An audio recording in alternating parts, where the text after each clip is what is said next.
Hello दोस्तों, चरण विद्यापीठ में आप सभी का स्वागत है। आज हम बात करने वाले हैं कि किसी भी तत्व का संयोजकता किस प्रकार से निकाला जाता है और साथ में इलेक्ट्रॉनिक विन्यास कैसे किया जाता है। इन दोनों के बारे में आज अच्छे से समझेंगे। तो चलिए वीडियो को स्टार्ट करते हैं।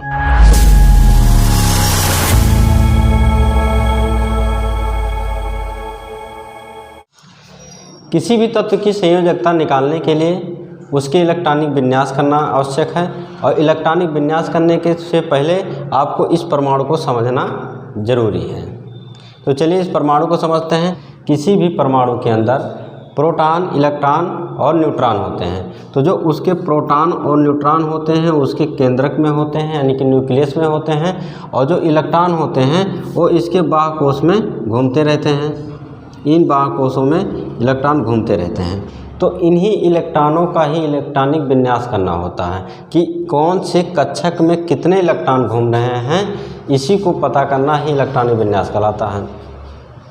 तो चलिए, इस परमाणु के पहले कक्षक में मैक्सिमम यानी अधिकतम 2 इलेक्ट्रॉन घूमते हैं और दूसरे कक्षक में जो है मैक्सिमम 8 इलेक्ट्रॉन घूमते हैं। तीसरे कक्षक में मैक्सिमम 18 इलेक्ट्रॉन घूमते हैं और लास्ट वाले ऑर्बिट में मैक्सिमम 32 इलेक्ट्रॉन घूमते हैं। इन सभी ऑर्बिटों का अलग अलग नाम भी है। जैसे पहले कक्षक या ऑर्बिट का नाम है K, दूसरे का L, तीसरे का M और चौथे का N। तो इस प्रकार से आप कह सकते हैं कि K कक्षक में 2 इलेक्ट्रॉन अधिकतम घूम सकते हैं, L कक्षक में 8 इलेक्ट्रॉन घूम सकते हैं, M कक्षक में 18 इलेक्ट्रॉन और N कक्षक में 32 इलेक्ट्रॉन अधिकतम घूमते हैं।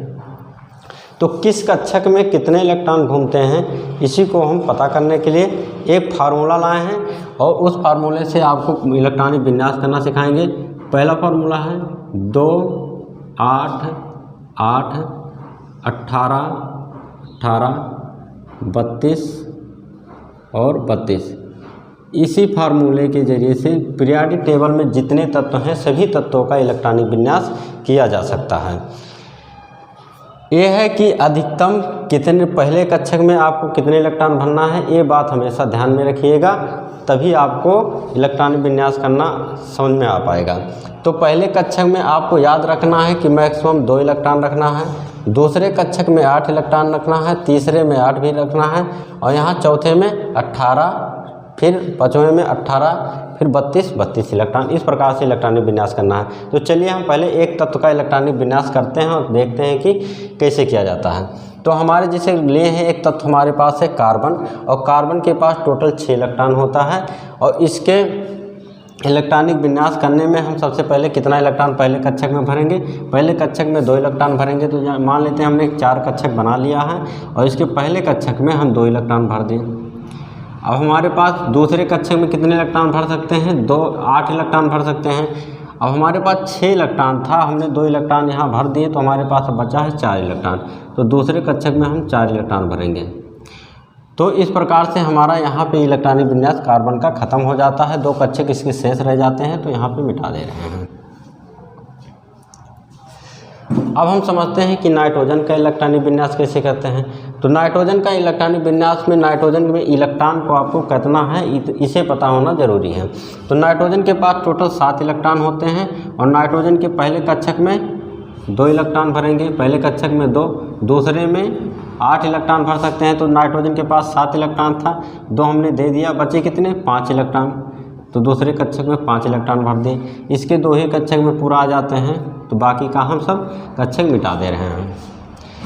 ऑक्सीजन के पास टोटल 8 इलेक्ट्रॉन होता है और इसके पहले कक्षक में भी हम कितने इलेक्ट्रॉन भरेंगे, पहले कक्षक में 2 ही इलेक्ट्रॉन भरेंगे तो 2 इलेक्ट्रॉन हो गया। दूसरे कक्षक में मैक्सिमम 8 इलेक्ट्रॉन भर सकते हैं लेकिन हमारे पास बचा कितना है, 8 इसके पास था तो 2 हमने पहले कक्षक में दे दिए और बचा हमारे पास 6 इलेक्ट्रॉन। इस प्रकार से इसका भी 2 कक्षक शेष बच जाता है तो उसमें कोई इलेक्ट्रॉन नहीं है तो मिटा दे रहे हैं। उसके बाद आता है फ्लोरीन। फ्लोरीन के पास टोटल 9 इलेक्ट्रॉन होता है। उसमें भी सबसे पहले हम 2 इलेक्ट्रॉन भरेंगे, इसी के अकॉर्डिंग आपको भरना है। बहुत आसान इलेक्ट्रॉनिक विन्यास होता है। और दूसरे कक्षक में 9 इलेक्ट्रॉन में से 2 इलेक्ट्रॉन मैंने पहले कक्षक में दे दिया। अब बचा कितना इलेक्ट्रॉन, 7 इलेक्ट्रॉन। तो 7 इलेक्ट्रॉन जो बचा वो लास्ट कक्षक में दे दिया। मैक्सिमम 8 इलेक्ट्रॉन भर सकते हैं इसलिए हमने अभी 7 इलेक्ट्रॉन तक पहुंचा है। उसके बाद आता है नियान। नियान के पास टोटल 10 इलेक्ट्रॉन हैं और पहले कक्षक में इसके 2 इलेक्ट्रॉन भरेंगे, दूसरे कक्षक में कितने इलेक्ट्रॉन भर सकते हैं, 8 इलेक्ट्रॉन भर सकते हैं। तो हमारे पास 10 इलेक्ट्रॉन था, 2 इलेक्ट्रॉन भर दिए, हमारे पास इलेक्ट्रॉनों की संख्या बची 8। तो दूसरे कक्षक में अभी हम 8 इलेक्ट्रॉन भर सकते हैं। उसके बाद हमारा तीसरा परमाणु, नेक्स्ट परमाणु है सोडियम। सोडियम के पास टोटल 11 इलेक्ट्रॉन हैं। 11 इलेक्ट्रॉन है तो पहले कक्षक में हम 2 ही इलेक्ट्रॉन भरेंगे, दूसरे कक्षक में 8 इलेक्ट्रॉन भरेंगे। हमारे पास टोटल इलेक्ट्रॉन की संख्या कितनी है, 11, और 11 में हमने इलेक्ट्रॉन भर कितने दिए, 8, और 2 10 इलेक्ट्रॉन भर दिए। अब तीसरे कक्षक में कितने इलेक्ट्रॉन भर सकते हैं, 8, लेकिन हमारे पास बचा कितना है, 1 इलेक्ट्रॉन बचा है। तो इस प्रकार से हम 1 इलेक्ट्रॉन इस कक्षक में भर देंगे, एक ऑर्बिट इसका खाली हो जा रहा है तो हम मिटा दें। इसका सोडियम 3 कक्षक में अपने पर इलेक्ट्रॉन रखता है। मैग्नीशियम आता है तो मैग्नीशियम के पहले कक्षक में अब तो आप समझ गए होंगे कि 2 इलेक्ट्रॉन रहेगा, दूसरे कक्षक में 8 इलेक्ट्रॉन रहेगा, और मैग्नीशियम में 12 इलेक्ट्रॉन है तो 8 10 इलेक्ट्रॉन भर दिए तो तीसरे कक्षक में 2 इलेक्ट्रॉन आ जाएगा। उसके बाद एल्युमिनियम की बात करें तो एल्युमिनियम के भी पहले कक्षक में 2 इलेक्ट्रॉन, दूसरे कक्षक में 8 इलेक्ट्रॉन, और तीसरे कक्षक में 3 इलेक्ट्रॉन भरा जाएगा। अगर सिलिकॉन की बात करें तो सिलिकॉन में टोटल 14 इलेक्ट्रॉन होते हैं, और इसके भी पहले कक्षक में 2 इलेक्ट्रॉन, दूसरे कक्षक में 8 इलेक्ट्रॉन, तीसरे कक्षक में 8 इलेक्ट्रॉन भर सकते हैं, लेकिन हमारे पास बचा कितना है, 4 इलेक्ट्रॉन, तो 4 इलेक्ट्रॉन भर देंगे। उसके बाद बात करें फास्फोरस की तो फास्फोरस की पहले कक्षक में 2, दूसरे कक्षक में 8, और तीसरे कक्षक में 5 इलेक्ट्रॉन भरेंगे। तो हमारे पास एल्युमिनियम, सिलिकॉन, फास्फोरस के लास्ट 3 ऑर्बिट में अपने इलेक्ट्रॉन रखते हैं। और सल्फ़र की बात करें तो सल्फ़र में पहले कक्षक में 2 इलेक्ट्रॉन, दूसरे कक्षक में 8 इलेक्ट्रॉन, और तीसरे कक्षक में इसके 6 इलेक्ट्रॉन आ जाएंगे। तो इस प्रकार से सल्फ़र भी अपना इलेक्ट्रॉन जो है 3 कक्षक में रखता है। चलिए अब समझते हैं कि किसी तत्व की संयोजकता कैसे निकालते हैं।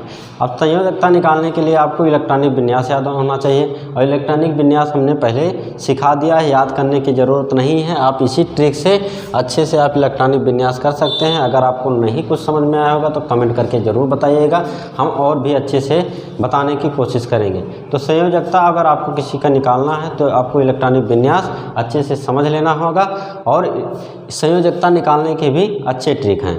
ट्रिक क्या है, पहला ट्रिक हमारा ये है संयोजकता निकालने का कि अगर किसी भी तत्व के बाह्य कोश में उपस्थित इलेक्ट्रॉनों की संख्या अगर 1 2 3 4 है तो उसकी संयोजकता भी 1 2 3 4 होगी।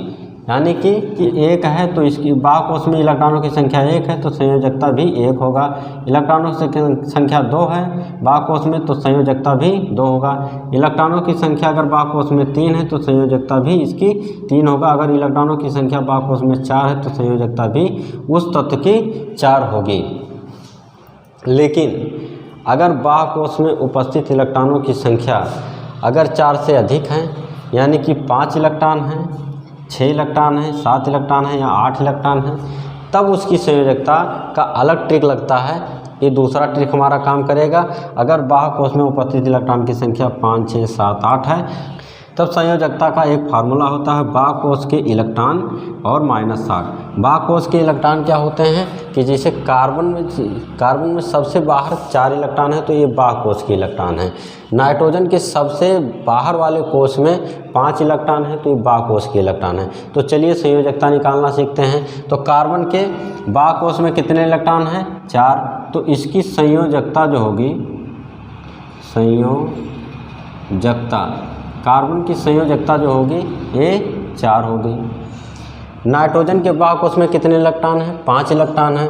अगर 5 6 7 इलेक्ट्रॉन आए तो उसकी संयोजकता कैसे निकालेंगे, उसके बाह्य कोश में कितने इलेक्ट्रॉन हैं, 5 हैं तो 5 लिखेंगे -8, तो 5 में की 8 घटाएंगे तो कितना आ जाएगा, -3।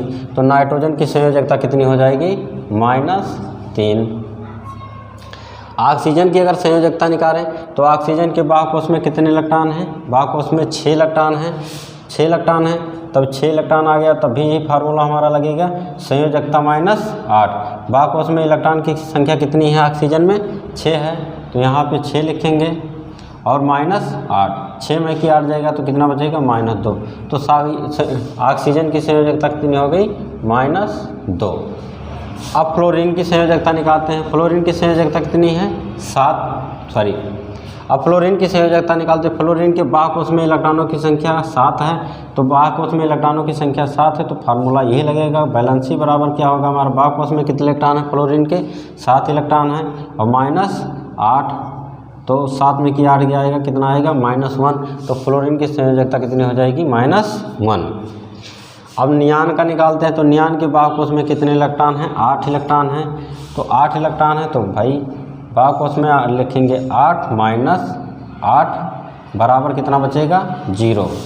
तो हमारे पास नियान की संयोजकता कितनी आ गई? 0। यानी आप भी जानते हैं कि नियान जो है अक्रिय गैस है, और ये 18वें ग्रुप या 0 ग्रुप का एलिमेंट है, तो इसका संयोजकता जो होता है 0 होता है, जो बाह्य कोश में उपस्थित इलेक्ट्रॉन होते हैं। यानी 18वें ग्रुप के जो तत्व होते हैं उनकी संयोजकता जो होती है वो 0 होती है। 18वें ग्रुप की संयोजकता 0 होती है, और हमारा जो नियान है ये 18वें ग्रुप या 0 ग्रुप का एलिमेंट है। अब हम बात करते हैं सोडियम की। सोडियम के बाह्य कोश में कितने इलेक्ट्रॉन हैं? यानी कि बाह्य कोश का मतलब सबसे बाहरी कक्षक में इलेक्ट्रॉन। तो सोडियम के सबसे बाहरी कक्षक में इलेक्ट्रॉनों की संख्या 1 है। तो पहला हमारा ट्रिक लगेगी, अगर इलेक्ट्रॉनों की संख्या बाह्य कोश में 1 है तो उसकी संयोजकता भी कितनी होगी? 1 होगी। मैग्नीशियम बाह्य कोश में इलेक्ट्रॉनों की संख्या 2 है, तब भी संयोजकता 2 है, तब संयोजकता कितनी होगी? बाह्य कोश में इलेक्ट्रॉन की संख्या 2, तो संयोजकता भी 2। एल्युमिनियम के बाह्य कोश में 3 इलेक्ट्रॉन हैं, तो इसकी संयोजकता भी कितनी होगी? 3 होगी। सिलिकॉन के बाह्य कोश में 4 इलेक्ट्रॉन हैं, तब भी इसकी संयोजकता क्या होगी? 4 होगी। बाह्य कोश में इलेक्ट्रॉनों की संख्या 4, तो संयोजकता भी 4। फास्फोरस के बाह्य कोश में 5 इलेक्ट्रॉन हैं, और 5 इलेक्ट्रॉन है, तब हमारा ये दूसरा ट्रिक काम करेगा कि 5 बाह्य कोश में कितने इलेक्ट्रॉन हैं? 5 इलेक्ट्रॉन हैं, तो 5 - 8, तो 8 में कि 5 घटाएंगे कितना आ जाएगा? -3। तो फास्फोरस का भी संयोजकता कितना होगा? -3। सल्फर की बात करें तो सल्फर के बाह्य कोश में 6 इलेक्ट्रॉन हैं, और अगर 6 इलेक्ट्रॉन हैं तब क्या करेंगे? बाह्य कोश में इलेक्ट्रॉनों की संख्या -8, 6 में कि 8 घटाएंगे कितना आ जाएगा? -2। तो सल्फर की जो संयोजकता आएगी -2। उम्मीद करता हूँ कि सारी बातें बहुत अच्छे से समझ में आएंगी। अगर किसी प्रकार का डाउट है तो आप कमेंट करके बता सकते हैं, और किसी टॉपिक पर वीडियो चाहते हैं तो वो भी कमेंट में कर सकते हैं। जय हिंद दोस्तों।